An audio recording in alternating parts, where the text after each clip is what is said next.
What up, man? It's your big brother K-Rino. I want to make some of y'all mad real quick, but some things have to be said. Um, we not really paying attention to how messed up uh, the economy is. We're not really paying attention to how bad the world economy is, and how quickly this world that we live in is collapsing.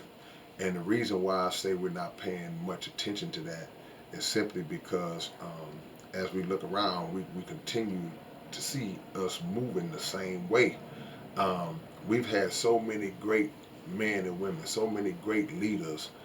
The Honorable Elijah Muhammad comes to mind. There's people who have always pushed do for self. People like Marcus Garvey, do for self, do for self. And no matter how much that is emphasized and how much they even showed the example, showed us what it looked like. I know for a fact Elijah Muhammad showed what doing for self looked like and still is to this day. But no matter how many examples we see, all the way down to our friends and family who step out on faith and start their own businesses and do that, no matter how much we see, we ourselves still move scary. We still walk on eggshells when it comes to doing that or making that move for ourselves.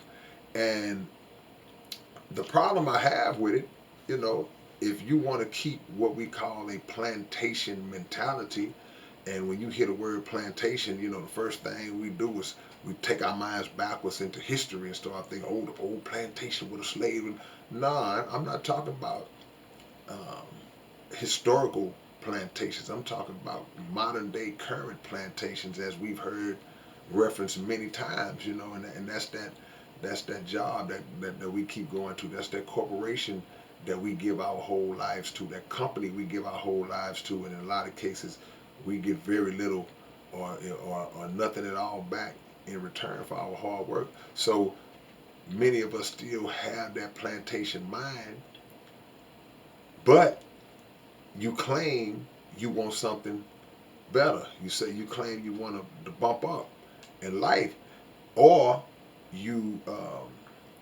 you say you want something better in life, but you complain about being on the plantation all the time. Those two don't go hand in hand. To complain about something and not attempt to fix it, you wasting words. Because at some point people get tired of hearing the complaint. And the key is people, a lot of people are just afraid that they're not going to be able to do it. So there's a sense of safety that you have in saying, okay, well, if I know I go here every day, they're going to pay me this much, they're going to do this and do that, you know, so I'm safe. But again, you know, we on a sinking boat.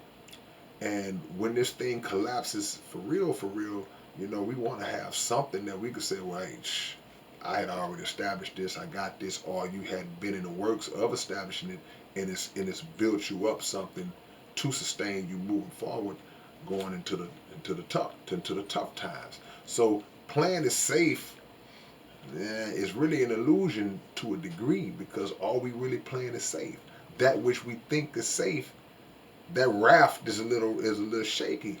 It's a little rocky. So um, if we don't reach a point where we just decide that, hey man, we just gonna go for it. I'm just gonna go for it, and not having that fear of failure.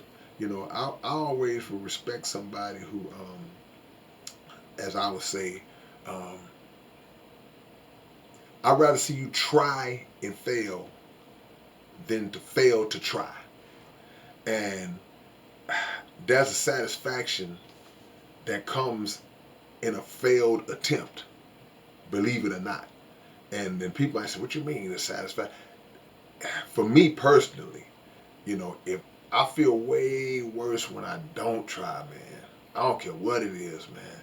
But when I try and the result presents itself, then at least I know. And if it's something I want to do, I can pull the mistake out and say, okay, well, okay, that's where I messed up at. That's where I messed up. Let me go back and fix that. Um, but a lot of us don't want to do it, and we've seen examples. You know, we've seen people in our own friends and family that have jumped out there, and then when you see them jump out there and they successful, then you like, yeah, I was gonna do it too. Yeah, I'm gonna do mine. I'm gonna do mine. But you really don't have any intentions of doing yours.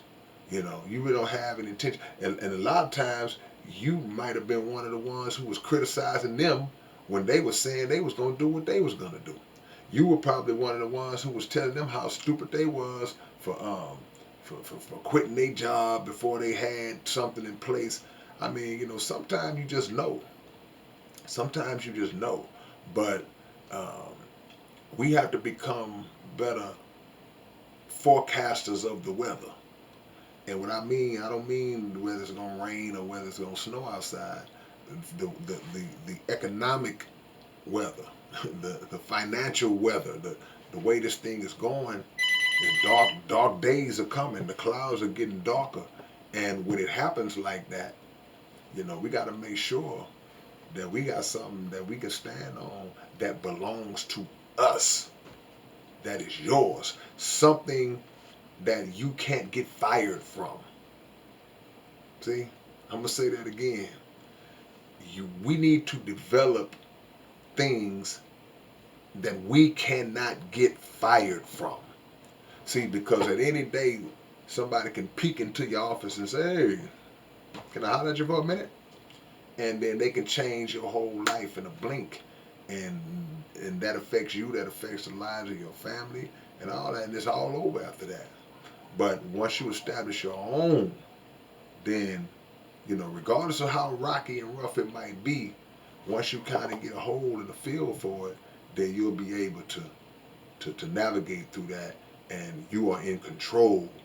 You know, just figure out what it is you want to do, man. All right, man, it's your big brother K-Rino. I didn't mean to talk this long on this, but I wanted to hit y'all with it, and I'll catch y'all later on real soon.